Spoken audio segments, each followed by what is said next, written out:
Okay, Bob, I know that from the time I spent with you that you work a lot with chronic pain because you had a special day for that or something, right? I seem Yeah, to remember. absolutely. Yeah. I still do that. I work a lot with doctors. I get a fair amount of doctor referrals, and it's mainly for, in fact, it's only for chronic pain, if I'm being honest. Well, chronic pain and anxiety, I get a lot of referrals for both from doctors, or as I prefer to call them, personal recommendations. But although I have a certain day of the week where I work specifically with chronic pain, as you know, because we discussed this before, up Yeah. until just a couple of years ago, I always did chronic pain for free. That's because my background in spiritual healing that goes back to the 70s. But I discovered I was getting shafted, to be honest. A lot of people kept coming back because they love the therapy. They just lie there and kind of just flop. So I've got to do something about this.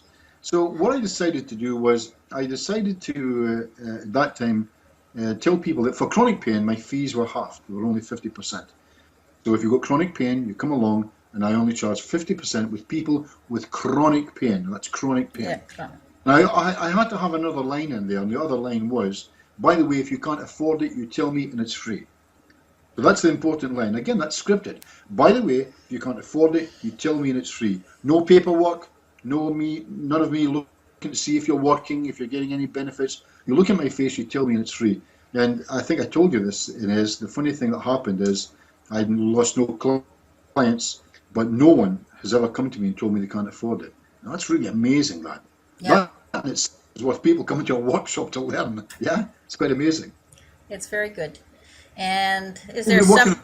there's We'll do something that.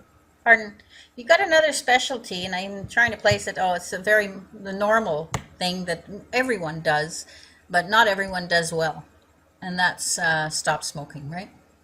It's the nightmare for a lot of therapists, isn't it? Yeah. It's a one. We have a story, don't we? The therapist goes to. They learn hypnosis. They spend their couple grand. They go on the week or the 2 week course. They run it over the 3 month period.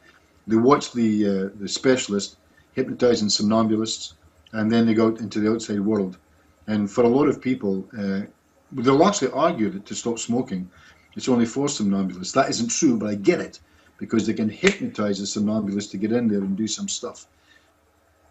But of course, in truth, 5%, the top stage hypnotists in the world will tell you that only 5%, 1 in 20, is a pure somnambulist. To stage requirements, we don't need that. We know we don't need that.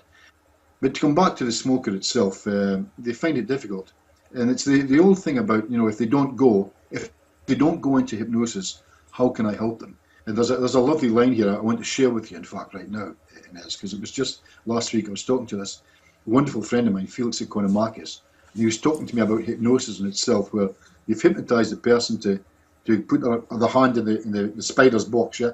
And he says you open your eyes and watch them walking across the room and you think, well, there's no way they were in hypnosis, so I don't expect them to put their hand in the spider's box.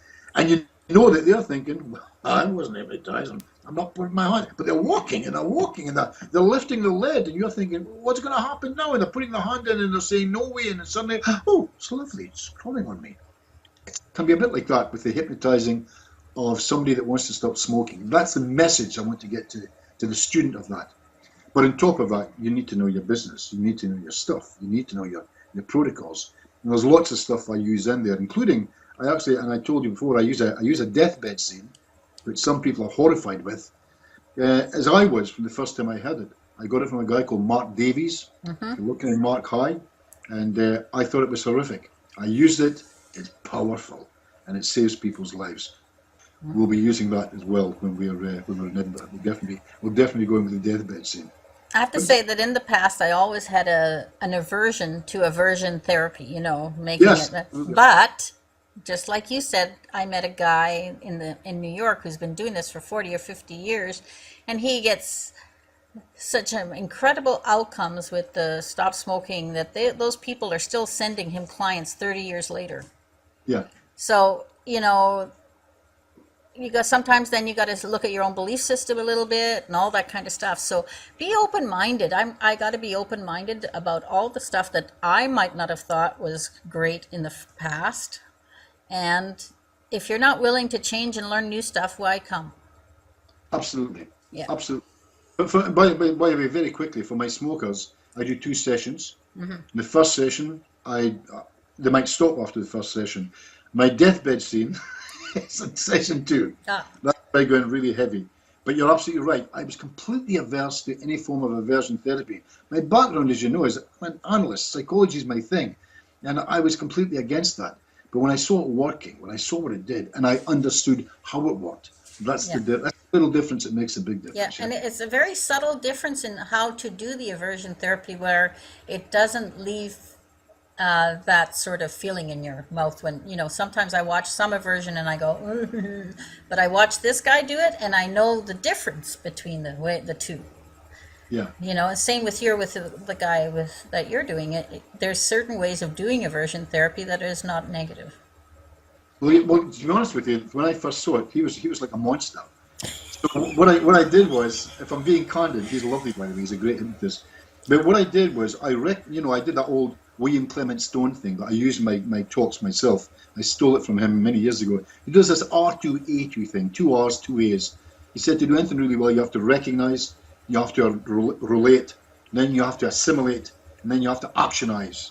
And that's what I did when I saw this guy. I thought, well, I love it. I could never do it like that. This woman's got veins sticking out of her neck. She looks terrified. Maybe I can change it ever so slightly. So we take something wonderful and we recognize, we relate, we assimilate, we make it ours, and then we move from there.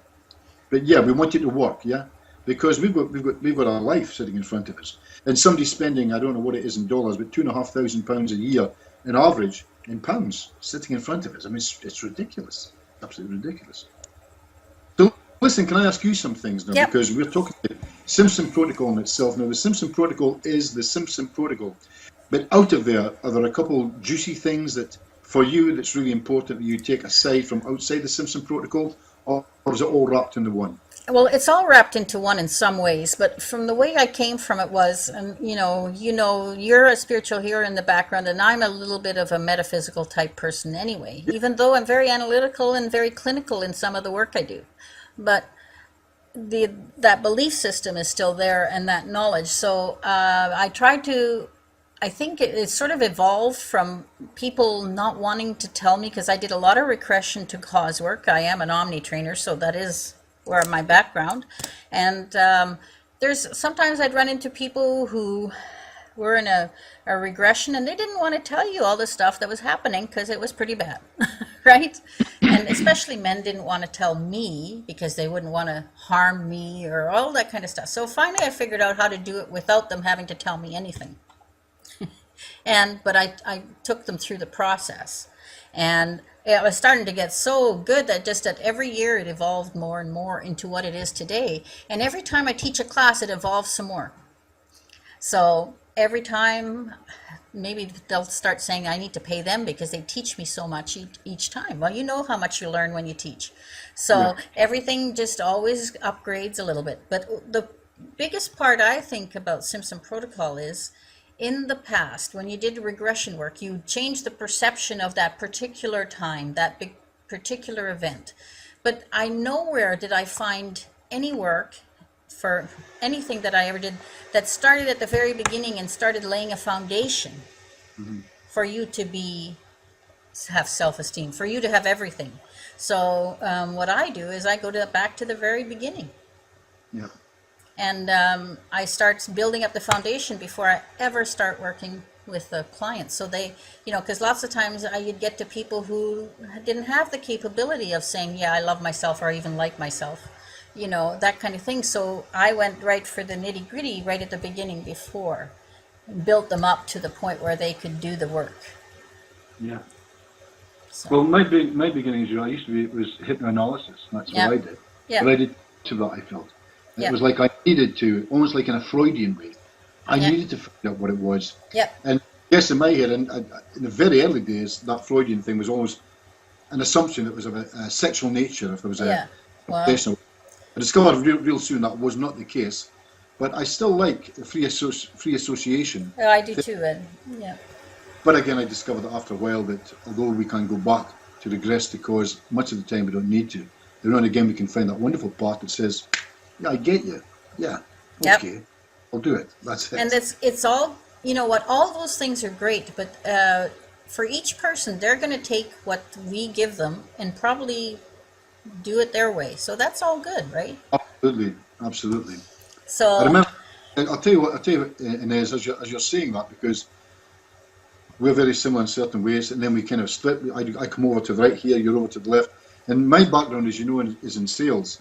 And one of the best pitches I ever had was from two guys, two salesmen. One was a guy who knocked on doors, that's how you got appointments.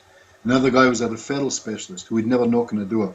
And they were actually bad mouthing each other in the room. It was incredible. What we never realised was that they were the very best of friends. They planned the whole pitch. But it was a brilliant pitch, because what they were really saying to us was, whatever way you want to go, there's no excuses for quitting. We can give you a way to win. If this is your way, we can show you how to do this. If this is your way down over here, hey, we've got something else to tell you.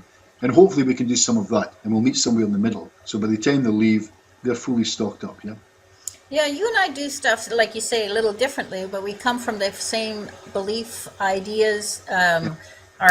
We think the same in a lot of ways. Yeah.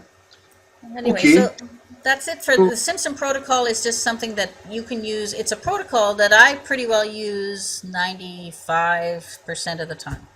And Well- it takes, the hypnotist judgment out of it. I don't have to judge what I have to do. I don't have to judge what they're doing. They experience things inwardly, but I don't know what's going on ever till I'm finished. I mean, I have ways of checking in my protocol, but I don't know the particulars. Yeah. Well, we'll never know everything, I guess, and that's the way it should be. Yeah. Absolutely the way it should be. So, where are we right now? Do you have anything you want to add at this point in time, or are we? I don't think so. I'm looking forward to it because I can't wait to have fun with you and be in Scotland, because that's, I like to go there. I've only been there the one time now. It was with you the other day in December. But Yeah, but we're going to keep you sober this time. It's not going to be the same again. No. aw, gee. I want you to have memories this time round. Yeah. And I can't carry you, lady. I can't carry you anymore. No carrying. It's okay. Martin can do the carrying. Okay. Okay. So thanks very much, and I'm going to see you soon. Yeah. And I'm sure I'll talk to you soon anyway. Yeah. And I'll keep myself, in good shape so that I can speak and all the other things. Okay, Ines. Take care, my All right. darling. Yes. Okay. Ready to go? Yeah. Oh, wait, he wants you to wear your glasses with lights on. It's not dark enough. That would be totally childish. Wouldn't it? I'm glad you're putting some light on the situation, Bob.